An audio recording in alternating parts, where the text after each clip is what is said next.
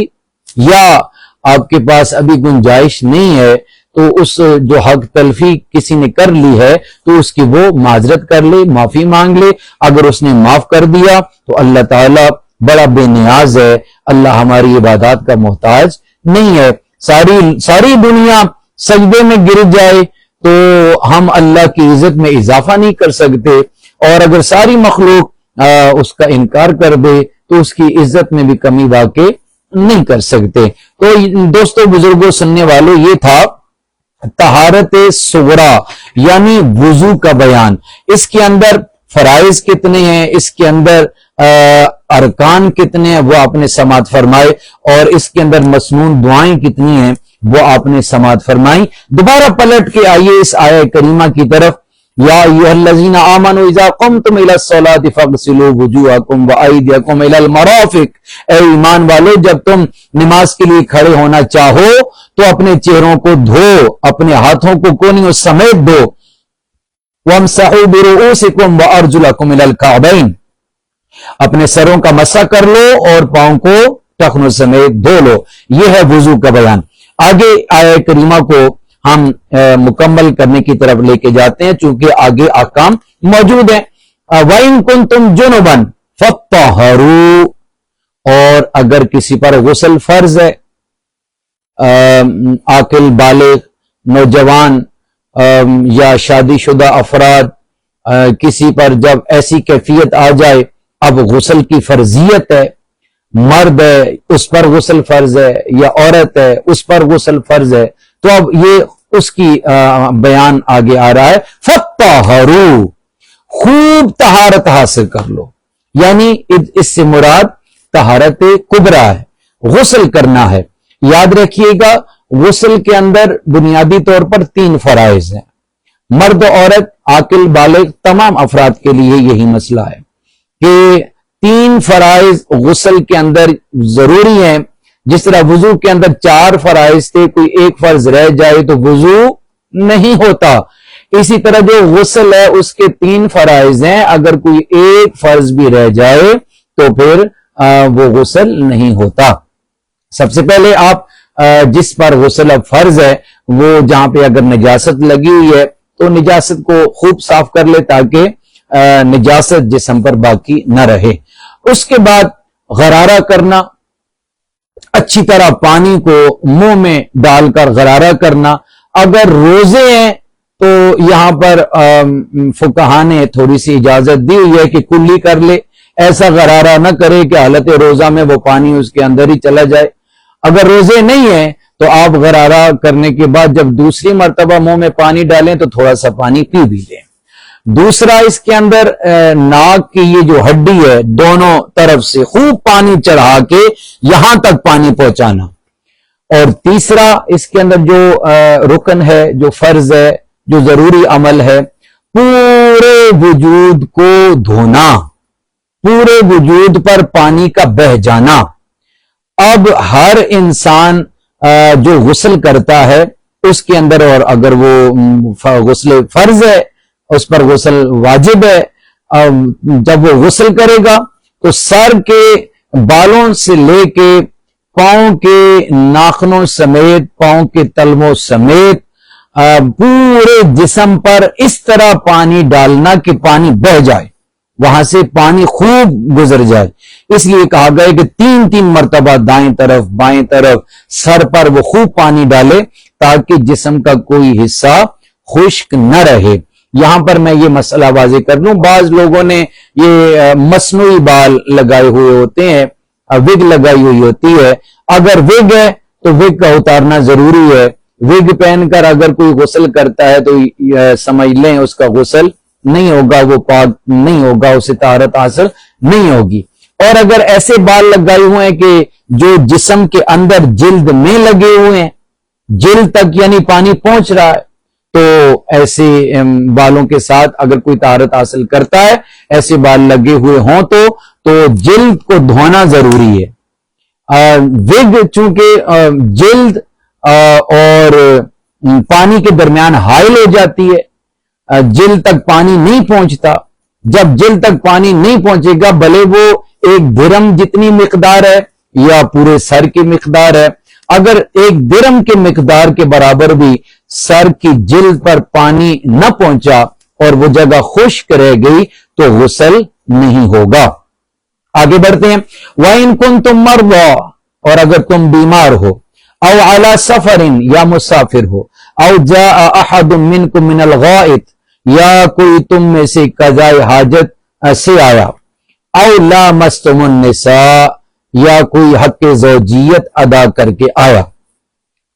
تو یہ تمام کی تمام یہ جو صورتیں بیان ہوئی کہ نمبر 1 کوئی بیمار ہے، نمبر 2 کوئی مسافر ہے، نمبر 3 کوئی قضائے حاجت سے آیا، نمبر 4 کسی نے حق زوجیت ادا کی۔ تو ان 4 صورتوں میں اب یہ غسل ضروری تھا، جو جنبی ہے، مسافر ہے یا مقیمی ہے۔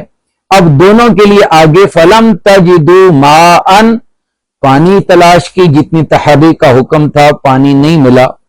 بیمار ہے، اگر پانی مل بھی گیا، ڈاکٹر نے منع کیا ہوا ہے کہ پانی استعمال کیا تو